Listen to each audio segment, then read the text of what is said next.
my name is Erik Knudsen. I work for Copenhagen Atomics, a company that is aimed at building molten salt nuclear reactors for power generation. Today in this video I'll be showing you how you can simulate your own molten salt nuclear reactor in your computer. And to do so, I will first switch myself off so you can actually see the slides that I'm going to present you, and then we will proceed from the slides onto actual simulation procedure. So, simulating the Molten Salt Reactor Experiment at home, or short MSRE, which is a physical experiment that was performed at Oak Ridge National Lab in Tennessee in the US in the 60s. I will show you an easy way to run a virtual MSRE in your own computer. Now, to do so, we will need some software. And the workhorse for these kind of calculations that we'll be using today is OpenMC. Open for open source, MC for Monte Carlo. We will run that in a Docker container, which also contains a Jupyter notebook and some matplotlib for plotting. I should also say that normally you would not run OpenMC this way. You would just install OpenMC in your own computer, compile it directly there to optimize it for your platform. The reason to do it this way through a Docker container is that this gives us the opportunity to also include the MSRE model and material data, and that way sidestep installation issues that might occur. So OpenMC is an open source Monte Carlo neutron and photon transport code. It's similar to MCNP, Fluka, JN4 and many others, but what sets this apart is that it's a new one, it's modern, built using modern coding standards, and it is accessible. It lives on GitHub, the link is here. It has a kernel written in C++ with an interface layer in Python, and we will be interacting with OpenMC through this interface layer today. One other thing that also sets this OpenMC apart from the others is that it allows for direct input of CAD meshes. So you can take your CAD drawings of your reactor and then you can mesh them, and then you can input that into OpenMC and simulate exactly this geometry that you had drawn in your CAD drawings. For those of you who are academically inclined, I've added the seminal OpenMC paper, or a reference to it, in the bottom here. Please go and take a look at that if you're so inclined. So if you instead go to the GitHub site for OpenMC, this is what you will see. And then here you can read more about, much more about what OpenMC is and what it can and cannot do. So the MSRE model that we will be using today is shown here. On the right you see a cut through of the entire reactor vessel, and in the middle here we see a blow up of the central part of the top of the reactor, where you can, these gray pyramids that you see, these are the tops of the graphite rods which moderate this reactor, and there are some voids in between, which is where the fuel salt was then pumped. The colorful cylinders that we see in the middle here are control rods, which act as reactor poison. Basically, they absorb neutrons and thereby slowing down the chain reaction in the reactor. Now, I should also mention that this is probably the most detailed CAD model of MSRE in the world, which is built by our company. This MSRE model is in fact also open source. It also lives on GitHub, so you can go there, follow a link which opens into an online CAD software. And if you do that, you get greeted by this view here. So you can look at this reactor, you can slice it, and so on.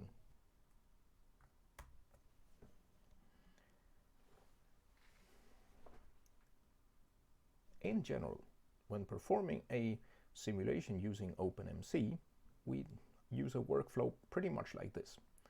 We define a scene or a geometry using a concept called constructive solid geometry. This is also known as combinatorial geometry in some cases, where we build a scene from intersections of planes, cylinders, spherical surfaces, etc. You may be above or below a plane, inside or outside a cylinder, and this can then define various regions of space. These regions can be assigned material properties, and this then defines the scene through which we trace particles, or particle histories really. And we can also define regions where we want to measure something. This is generally known as tallies. And this then forms the basis for measuring physical entities of a reactor. In our case, we do something slightly different. As mentioned before, we start out from a CAD drawing. This produces a step file. This we use as input for a meshing tool called Qubit that then creates a mesh in the format of direct accelerated geometry for Monte Carlo, or DAG-MC as it's also known. Now, this is then the input geometry to which we assign material properties, which forms the scene that we use to transport Monte Carlo particles through. We measure things using tallies, and then we may extract various physical entities. This simulation workflow is not perfect, far from it in fact. In particular, the meshing step can be quite tricky to perform.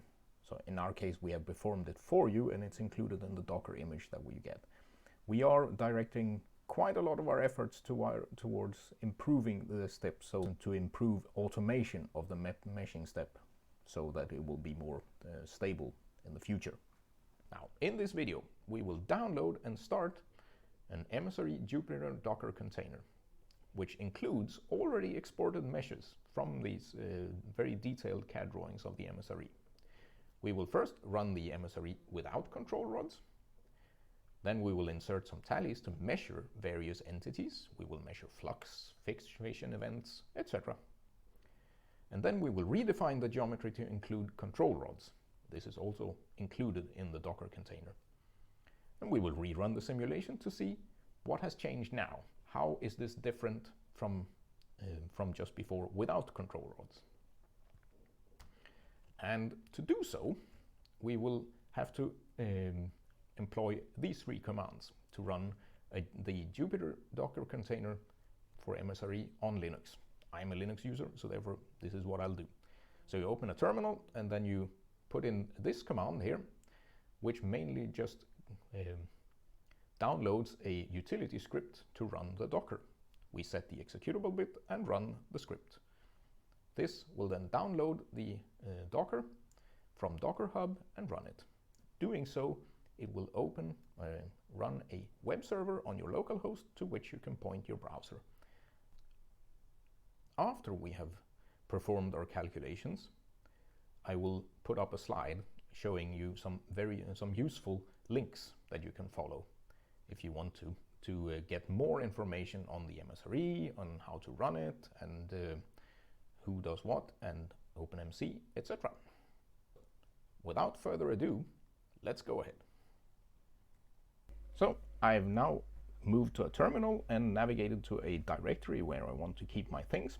And here I've input the command that I just showed you that will download the run script from GitHub. It will just be downloaded onto my machine. It's a 6-line script. You're welcome to look into it if you want to. I merely set the executable on it and run it. Now, on my machine, the Docker was already there, so I didn't have to download it, but otherwise, the run script would automatically have gone onto Docker Hub, looked in the Copenhagen atomics area, and downloaded the container that contains everything. Now, it's a pretty big container because it contains also the nuclear cross-sections for neutrons, for various materials and isotopes, etc. And these are quite big, so it's a few gigabytes of download, but it's gonna happen. And now everything was already on my machine, so therefore Jupyter Lab starts an instance of it, and it serves web pages on localhost port 8888. So I will now switch to a browser and point that to localhost port 8888. So we do that simply by inputting 127.0.0.1 port 8888. And we get greeted with this login screen where we have to input a password This password is Docker in small letters, no capitals. We don't have to save it, and after a while, very short while, Jupyter Lab starts. Now, let's move into example notebooks here on the directory structure on the left. Here is the notebook that we have prepared for you to run the Molten Salt Reactor Experiment. Now I'm going to make a copy of that and move it over to the notebooks folder. The reason to do that is because this folder is mapped onto a local folder on your machine. So anything that you do here, any results that you produce, will be persistent. They will be available on your machine. This is one of the things that the run script did for you. You can easily do that yourself using command line parameters to the Docker command. This is no rocket science of any kind, but it's there in the run script. So I will open this by double clicking it, and we have this notebook here. In this notebook are basically all the instructions that you need to run your own version of the Molten Salt Reactor Experiment. I'm going to walk you through it in case you want to, but there should be information enough to run it yourself. So the first step to do here is to import the Python interface library to OpenMC. We merely do that by pressing Shift-Enter. Now, as I mentioned before, what we need to do is to add material definitions to our run here. So we define some materials. We define graphite, which obviously consists of carbon. We define a material called iron, also known as iron 8 or Hastelloy N. It's a nickel alloy that was used in the Molten Salt Reactor Experiment. So we add some elements to that, and we define the most important element here, or rather most important material here, that is the fuel salt. It consists of lithium fluoride, beryllium fluoride, zirconium fluoride, and uranium fluoride. And obviously the uranium is the most important thing here, but the other things were also there. So we add some elements to this, some nuclides, etc., etc. And we also define the enrichment level for uranium-235 at 33%, which is approximately what it was. The reports are a bit unclear on that, and they also changed it over time a little bit. But we will be running at 33%. That's not far off. So there's another element called Inconel. That's a high temperature nickel alloy. It's often used in rocket engines as well. And lastly, helium. And then we make a list of all these materials and add them to a materials object that OpenMC defines. And the last line is very important. We export this materials list to an XML file. So let's run this cell and define all these materials and export them to an XML file. It's going to show up on the directory structure on the left. But while we're waiting for that to refresh, we can inspect the materials list object and see all the materials that we have defined here. When looking into the salt, we can see that OpenMC has been kind enough to us to add the natural occurring isotopal configuration of zirconium. So there are several isotopes of zirconium here that OpenMC have simply added to us. In the case of uranium, we defined it ourselves through our enrichment level. So this is all obviously retained here. And the same thing has happened for the Inconel and also for the iron, where the natural occurring isotopal configurations have been added by OpenMC. Okay, so now the geometry. We wanted to take the geometry directly from a meshed CAD drawing. This is there in the Docker container for you, so you may simply point OpenMC to the file which contains the mesh of your molten salt reactor. So this we do in this cell here, and in the end we export this geometry object to an XML file. So let's do that. And you can see it shows up on the directory structure on the left here. Now, let's plot this geometry. We'll plot a vertical and a horizontal slice going through our reactor just to see what it is we're dealing with here. And we use the inline plot facility that is included in OpenMC to do this. So let's just run this cell. Now this takes a little bit of time because all of the little polygons that the mesh consists of are going to be read into OpenMC and then plotted.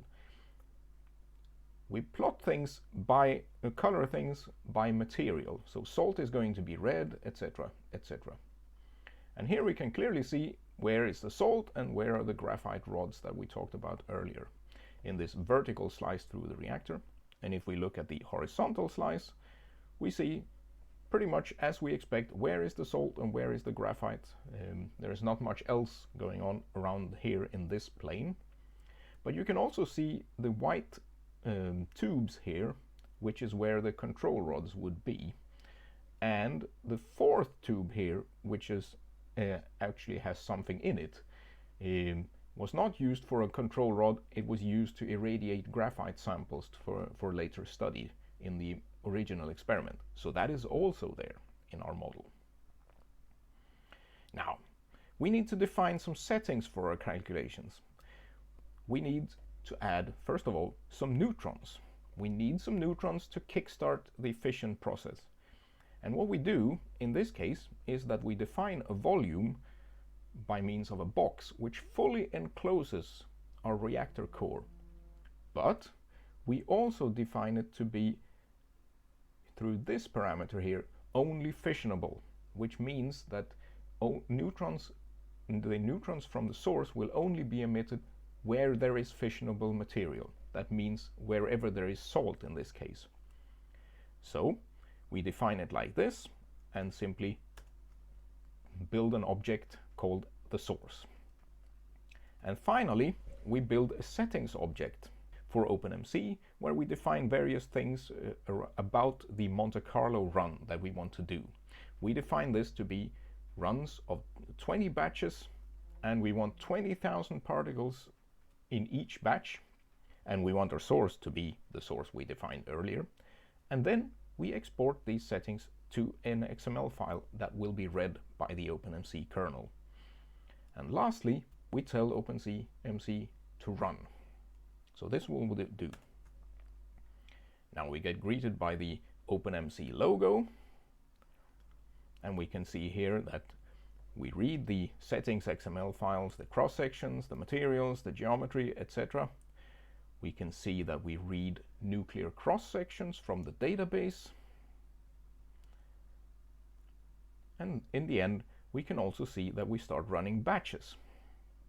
Now what we'll be doing here is a so-called k-eigenvalue simulation, or k-effective run. K-effective is a number that tells you how many neutrons you get out of every neutron in, on average. Which means that for a sustained chain reaction, we need a k-effective or k-eigenvalue of 1. Now, we didn't have any control rods in our case, so this run is probably going to be slightly higher than 1. And as you can see, we've now run 9 batches, 10 batches. We were going to hit 20, so we will be fast forwarding this.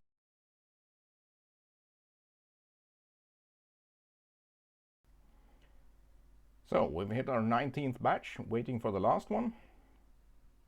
And in the end, we're done. We can see, when we look at the numbers here, that we hit a k-effective of approximately just shy of 1.06, which is a little bit high, but given that we had no control rods at all, that's just to be expected. We will add something called tallies to our model. A tally is something in OpenMC where we measure things. And we need to tell the tally what to measure and where to measure that. In OpenMC, the where is known as a filter and the what is known as a score. In our case, we will start by using filters called regular meshes. And we define those meshes as being spatial meshes across the reactor core. So we will define these two meshes, largely corresponding with the vertical and horizontal cuts through the core that we showed earlier, just to show the geometry. So this is what we define here in the first two paragraphs. And then we add the scores. And the scores that we will be looking at now is neutron flux and fission events. So we define these tallies by means of this. We make a list of them, just as we did for the materials, and in the end we export that to an XML file. And this will be showing up in the left-hand side just in a minute. When that refreshes, here it comes. And unfortunately, we have to run our OpenMC run again because we didn't have any tallies before, so we didn't actually save any data about the neutron flux and the fission events. So this we will do here. We will remove the earlier produced data files just to avoid confusion. So let's run that. And we start over and we can see the same information being output just as before. And again, we didn't change anything on our run, so we will be running 20 batches of particle histories. And so we will fast forward that a little bit as well.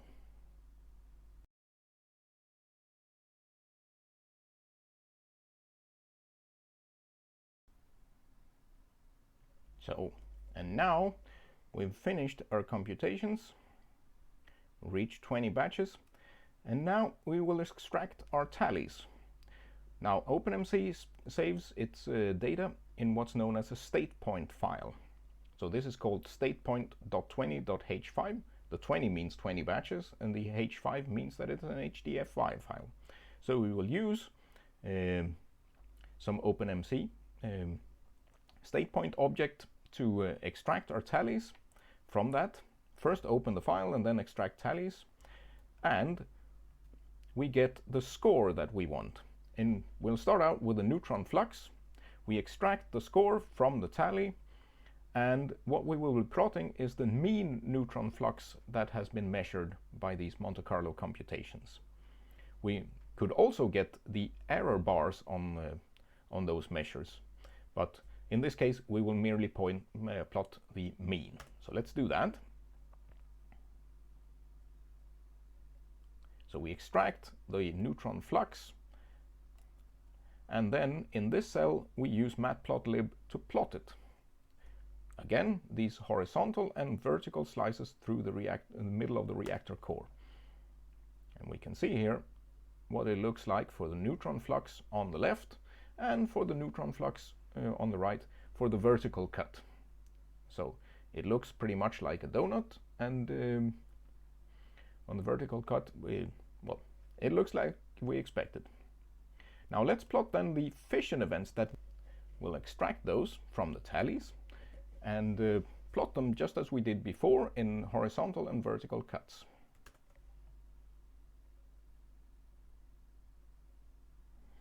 And here we can clearly see where the fission events take place. Unsurprisingly, that's all in the fuel salt. And we can more or less see the structure of the reactor and its fuel salt channels from these plots, just as more or less recover it from the geometry. Now, suppose we would like to do something more. Let's see if we can plot the neutron flux and the fission events as a function of energy. In this case, we will define a different filter to a new tally, and the filter will be, in this case, the where do we measure will be a binning in energy.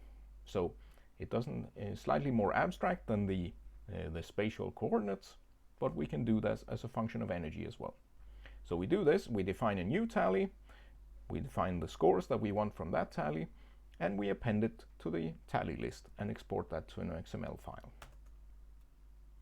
And this also means that we have to run our computation yet again. So take home message from this: think about what you want to measure and include all of it before you actually start running. So let's run that and kick back, have a cup of coffee, and wait for the results to finish. I shall be fast forwarding this as well a little bit.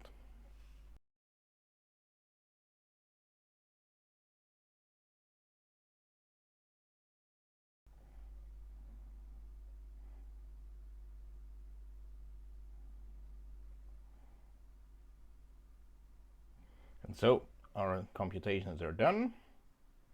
We do just as we did before. We open the state point file, and now we will extract the energy tally that we defined before. And we will plot this. This is going to be line plots, as this is a monte tally. Now on the top here, we find the blue curve is the neutron flux as a function of energy, and on the bottom we have the fission events, again as a function of energy, in various ways. Now, as I mentioned before, a reactor with a K effective significantly higher than 1 is likely not what you want. So we need to modify our initial model to also include the control rods. In the MSRE, these rods consisted of cylindrical elements of aluminium oxide and gadolinium oxide mixtures. So what we're going to be doing here, in the first paragraph, we define a different geometry. This is now going to be a different H5M file, which contains a different mesh, which also includes control rods. Again, this is included in the Docker container, so you merely point OpenMC to use that file instead, and export it to XML. And now we will define the gadolinium oxide aluminium oxide mixture, which is what's being done here. And we define a material called bush. And in the end, we define a couple of tallies. This is going to be the mesh tallies that we used before, but we've, as you may notice, we have added another score, namely the absorption events, because we want to map where absorption takes place in our reactor experiment. Add these tallies to the list and export that to XML. And lastly, we add the bush to the list of materials and export that to XML. So let's run this cell. Now let's plot this geometry just to see what it looks like. And you may notice that I've added an extra plot, which is basically a blow up of the central portion of the horizontal cut through the reactor. So let's plot this. Now that takes a little bit more time than it did before, because we now have to include the control rods as well.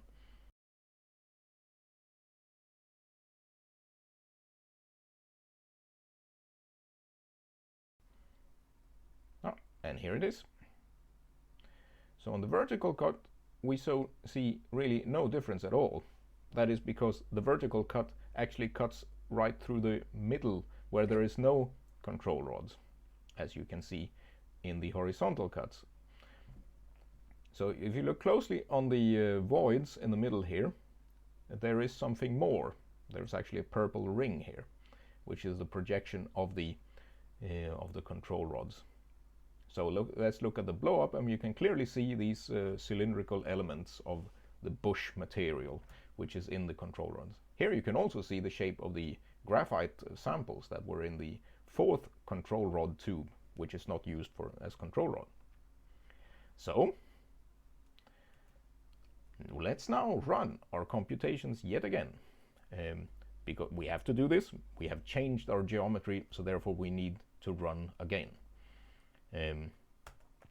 So let's do this and sit back and relax a little bit. It's going to take just as much time as it did before. And as we did before, we will accelerate our video a little bit just to avoid boredom while we're waiting.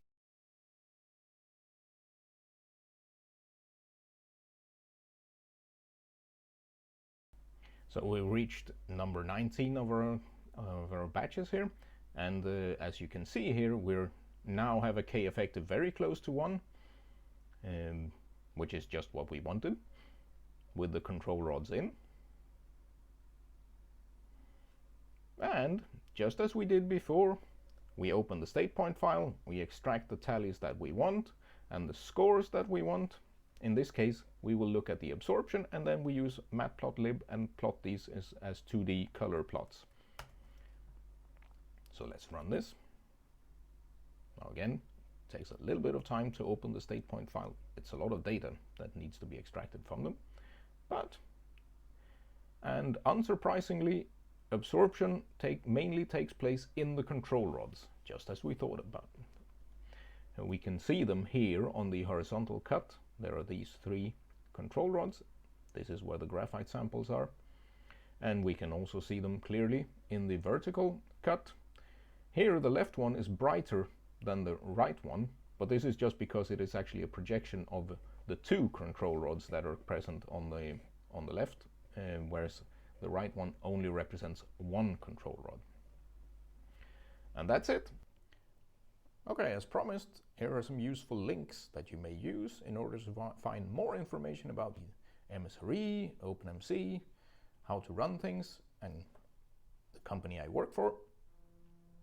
In case of questions, you may readily drop me a line. I'll be happy to answer any questions.